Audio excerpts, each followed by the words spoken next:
Monday is Halloween, right? Alright, so it's Halloween time. So it's very common to like joke about ghosts, like all those creatures and like witches. But who has read The Crucible or seen The Crucible? Yeah. And so you guys know about like the Salem witch trials and all that stuff. It's not working, I know. And so the Salem witch trials is a very important part of American history, and it's like involving witches that's no laughing matter. So today I'm going to talk about the Salem witch trials and why it's important and what significance it has to me. So the Salem witch trials took place in 1692, and it was in Salem, which is a part of the Massachusetts Bay Colony at the time. And at this time, there's already a lot of tense times. So the Salem witch trials did not really help its case much. So at the time, the Puritans who were living in Massachusetts Bay Colony left England and because of religious persecution. But the colony still suffered a lot of control under the English king.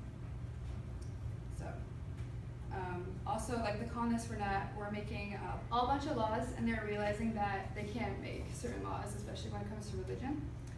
And there was a lot of tension in between families because they were saying that a lot of Native American tribes were attacking them, and of course there was a big outburst of smallpox.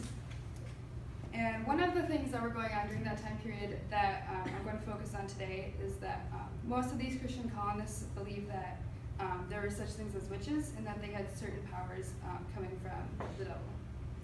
So what started the trials?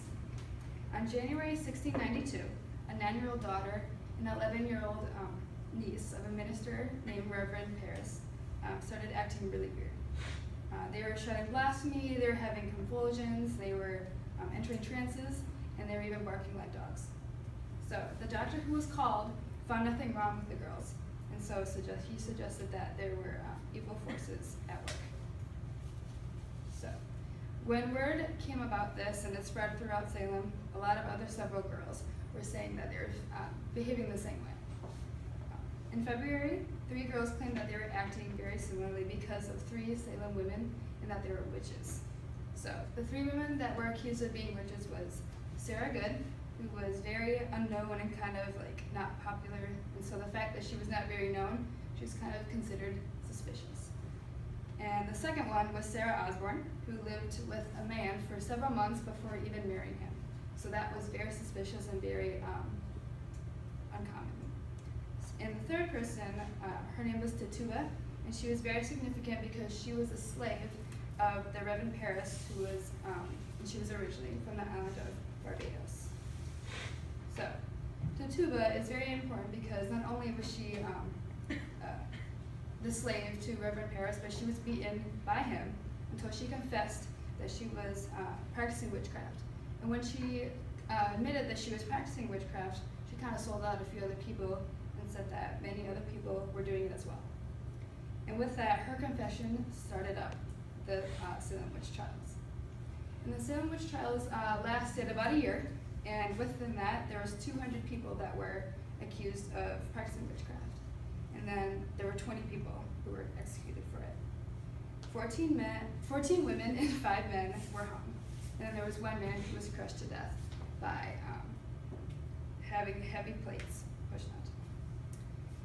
One of the 14 women who were hung, her name was Margaret Scott. She was born as Margaret Stevenson in 1616 and was born in Cambridge, Massachusetts. She met a man named Benjamin Scott in 1642 and had many children, but they died when they were babies. And Benjamin died in 1654, and they were married for 12 years. And when Benjamin died, a lot of the children were still very young. In 1692, a year which was the year of the Salem witch trials. And this time, Margaret Scott is 75 years old, so she's kind of old. And she had been a widow for 38 years. In August 1692, Margaret was accused of witchcraft. She was accused by several other people. One of them was a girl named Frances. She said that Margaret was magically choking her to death many times. And then another one was a husband and a wife named Philip and Sarah Nelson. It said that Margaret magically hurt one of their friends named Robert many times before he died. So it's August 1692. Margaret was put under trial and she was found guilty. So for 45 days, Margaret is tortured. If she will admit that she is a witch, she will be allowed to live in jail and help others, accuse others of being witches. But Margaret refuses to lie to save her own life, and she claims that she is innocent. So, on trial, found guilty. So, on September 22, 1692, Margaret is led up to the gallows. The reporters say that Margaret had great dignity.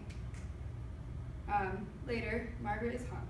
Her body is then dumped to the gallows hill, and since this is involving witchcraft, she is not allowed to be buried in the Christian burial sites, and so her family has to find a new place for her to be buried.